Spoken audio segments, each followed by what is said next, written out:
lac Tanganyika revendique son territoire.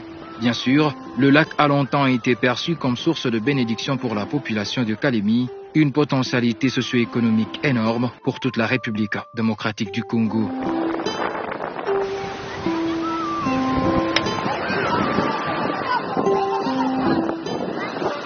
Mais cette perception n'est plus partagée par plus d'un dans la ville. À Paramadou, durant une longue période, le lac Tanganyika s'est offert la sympathie des peuples périphériques à son littoral. Le lac Tanganyika a cédé sa plage, sa fraîcheur et sa vue à tous ceux qui en ont tiré importance et intérêt. Dans la douceur et la quiétude, la cohabitation a semblé facile durant des longs moments. Au jour le jour, le lac a vu son territoire longtemps source de plaisir pour la population devenir sujet des convoitises qui s'est soldée par une occupation permanente à plusieurs endroits. Le lac sera ainsi dépourvu d'une grande partie de son territoire jusqu'à sa zone d'emprise.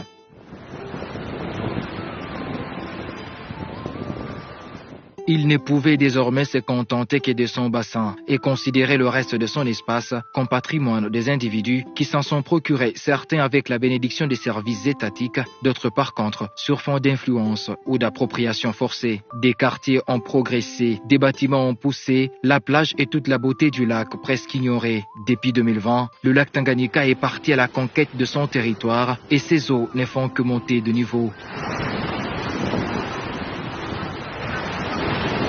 Vile manyumba ilikuwa itakuwa omwe hata muma 50 à 100 metre na hapa manyumba ilifikaka.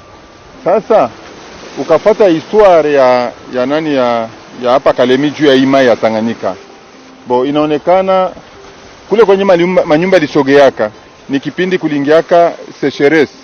Kwa periode watu walianza kuvuka na mikulu hapa. Ndio watu waliprofite kwenda kujenga kule mbali. Wakati mai ikakuya ikaanza kubomola manyumba ti na hivi tunafika mu niveau iko hapa leo. Le lac est fou de rage. Il veut reconquérir sa zone, il veut reprendre son territoire. Les gens abandonnent leurs habitations et nombreux d'entre eux deviennent des sans-abri. Les eaux du lac ont repris surface et les maisons domestiques ont changé d'appréhension. Elles sont depuis un bon moment devenues des habitations aquatiques au profit des poissons, crocodiles et autres espèces qui n'ont fourni aucun effort pour les bâtir.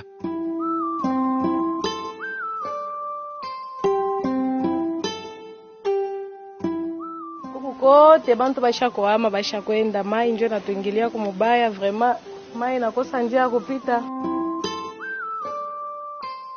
Wale wengi bako na uwezo bako na maparcele zabo banaenda direct, lakini wale wenye bana maparcele bana ikala kwanza bachunge gisi batapata nyumba ya kupanga ndio baende. Les quartiers deviennent dévastés. Les tout récents propriétaires des maisons sont désormais des locataires, quittant leur quartier d'opulence vers les coins reculés de la ville. La survie est la première priorité. Tulikuwa dave ya pale yulu, tuliingiliwa na mai. Maana tulikuwa ni yulu ya mai. Sasa mai inaanza kutuingilia manyumba. Hakuna namna ya kutoka, ndio tulitafuta nyumba haraka sana.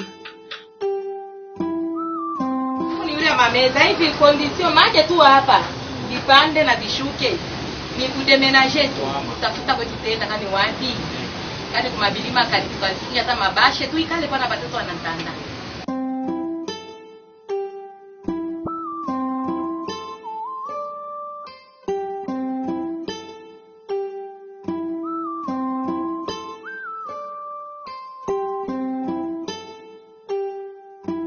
Certains, pétris d'espoir ou sinon d'une foi incommensurable en la providence divine, se sont lancés dans la lutte contre le lac. Ils chassent les eaux et comptent sur le recul de ces vagues.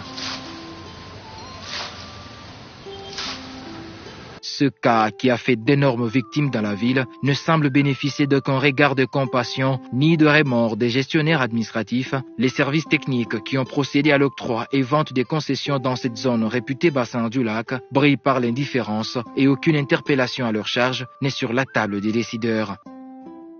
Tulienda ku kadastre, tulienda ku urbanisme. Unajua hawezi kujenga bila kufika kuona bakubwa ya ile ma service. Ilinunuliwa na madokima ya kadastre iko mnyumba. Mwenye anapanaka contrat ni nani? Shini kadastre. L'État a disparu. Il n'y a rien ici. Regardez vous-même. les avenues pareilles. D'abord ici, vous sortir d'ici, partir d'ici pour sortir de l'autre côté est possible. Ça, c'est quelle gestion de la cité qu'ils sont en train de faire? C'est quelle sorte de gestion? Si certains vident les lieux pour la recherche du bonheur loin du calvaire, d'autres par contre essaient de vivre sans souci, principalement des enfants qui ont trouvé une bonne opportunité pour se familiariser avec les eaux. Ces eaux sont par-dessus tout une opportunité offerte à certains pour exploiter leur talent. Voici ces jeunes qui pratiquent la pêche dans cet espace, naturellement stade de basketball, le plus prestigieux que connaît la ville de Kalemi. Tunakoka tunaloba samaki humu basketi hapa. Mai inapanda, mai iko mingi sana, inahamisha watu bwa mingi kutoka na kuhangaika na samaki yote iko napanda huko kwa barabara. Ndio maana na mimi nikaona niuze kafile nitie mumai. Niko nategatega humu mapembeni humu mwenye mshatoka watu. Dans un coin sans électricité, l'on parlerait des générateurs au groupe électrogène pour la desserte de la lumière et l'énergie électrique, mais hélas, nous avons affaire à des motopompes qui vrombissent depuis des semaines dans plusieurs quartiers au littoral du lac pour chasser les eaux dans les habitations et espérer reprendre la vie au loin de l'humidité.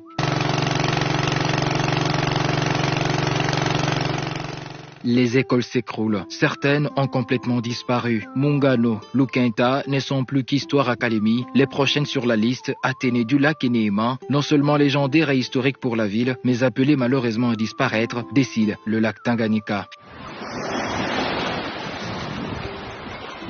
Ces écoles soupirent et vivent leurs dernières secondes sur Terre sous un regard impuissant des décideurs, sans compter des multiples dégâts qui guettent l'éducation et la formation des élèves qui y ont pris l'inscription.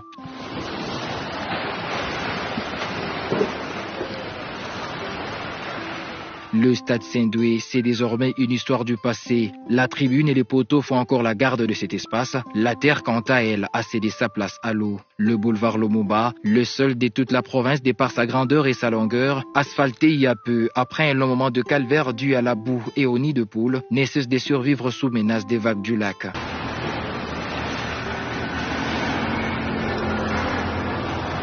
À quelques mètres de l'aéroport de Kainda, les eaux du lac vivent déjà sur le boulevard et y ont pris asile. Si l'avancée du lac n'est pas maîtrisée ou si carrément aucune alternative n'est envisagée, la ville de Kalemi sera bientôt dépourvue de son seul aéroport.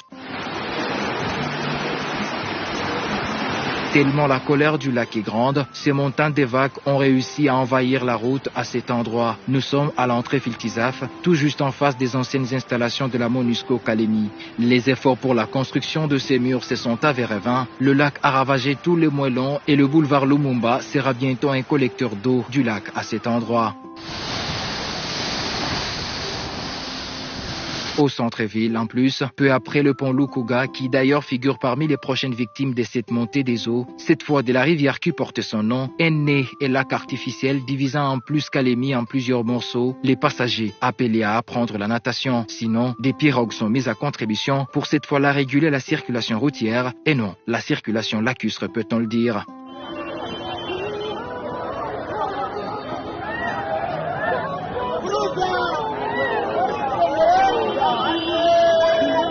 Cet espace aquatique est pure source de souffrance pour la population, elle qui dépend de la fluidité de la circulation en ville pour voir leurs activités tant sociales que commerciales produire des fruits positifs.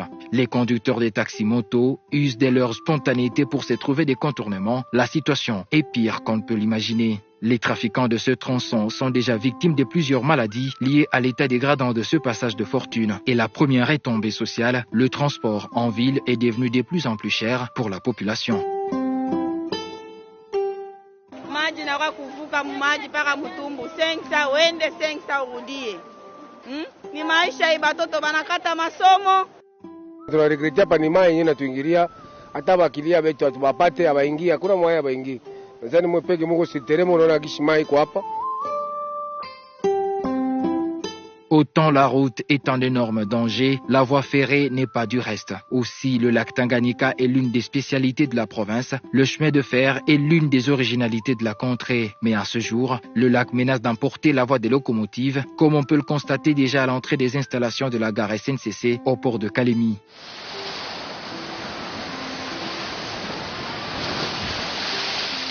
Et oui, le port de Kalemi, sans compter celui d'Emoba presque inondé, guette le danger de sa disparition. En dépit des digues préventives qui existent depuis toujours, le lac se serait décidé de briser le calme et récupérer cet espace. Ces vagues en sont le vrai témoignage.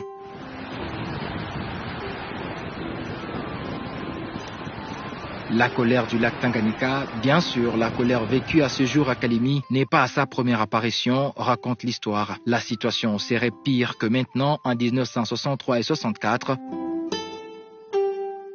Tout Kalemi était sous les eaux, la voie principale n'existait presque plus. Les eaux du lac ont ravagé des quartiers entiers, poussant ainsi les populations affectées à vider leurs demeures pour une destination salvatrice. Ce constat est partagé par les sœurs religieuses de l'école Regina Pakis, actuel lycée à Mani, le 25 avril 1963. Quel spectacle en passant devant le camp du CFL et le camp policier. La plupart de maisons vides et abandonnées flottaient comme des épaves au milieu de flots. Ça et là, quelques femmes traversaient la houle pour apporter les objets et ustensiles laissés au départ. Tous ces gens occupent des logements de fortune, en attendant que les tentes soient dressées et les soldats partis du camp militaire, afin que les policiers avec leurs familles puissent le réintégrer. Depuis mémoire de contemporains d'Albertville, jamais le lac n'atteignit cette hauteur. De 750 mètres, niveau moyen, il a dépassé les 760 mètres. Mais avant, toujours en 1963, Marcel Romain, voyageur et touriste, a renseigné que la montée des eaux du lac Tanganyika était inquiétante. Les eaux du lac montent d'une manière inquiétante. La cité des travailleurs du CFL est inondée et on l'évacue. Les villages le long du lac sont détruits par les flots. L'atelier CFL est sous eau à 50%. Les quais du port sont à ras de l'eau et à chaque vague on y patauge. Le HT Club est également sous eau.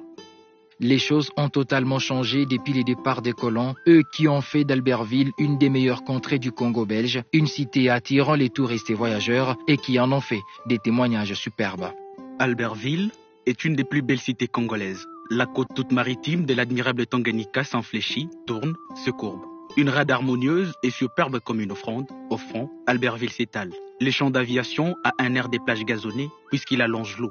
Ici, on pourrait parler des villes basses et des villes hautes. Au niveau du lac, la très belle cité indigène du CFL, la gare, le port, les centres commerciaux. Albertville, c'est avant tout ces traits d'eau bleue que fondent, en fumant, les bateaux du CFL. Ce sont les vagues qui fleurissent en gerbes sur les pierres de la jetée. C'est la houle qui meurt en étalant son eau transparente le long des plages.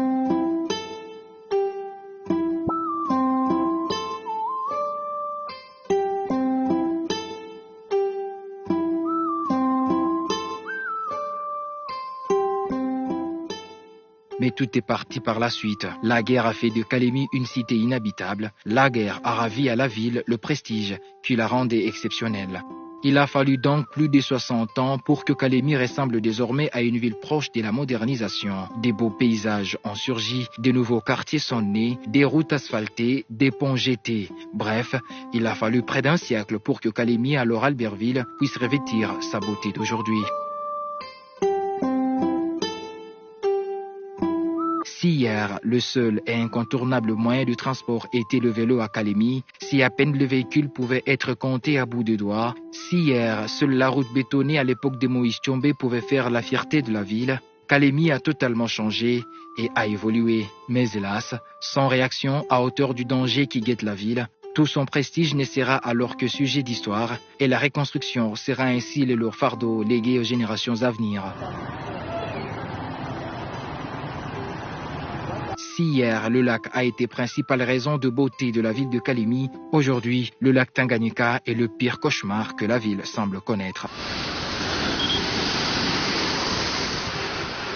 Si Albertville a vécu aux effets des 1963 et 64, il y a donc lieu que Kalemi survive à l'impasse actuelle, l'intelligence de l'homme appelée à contribution.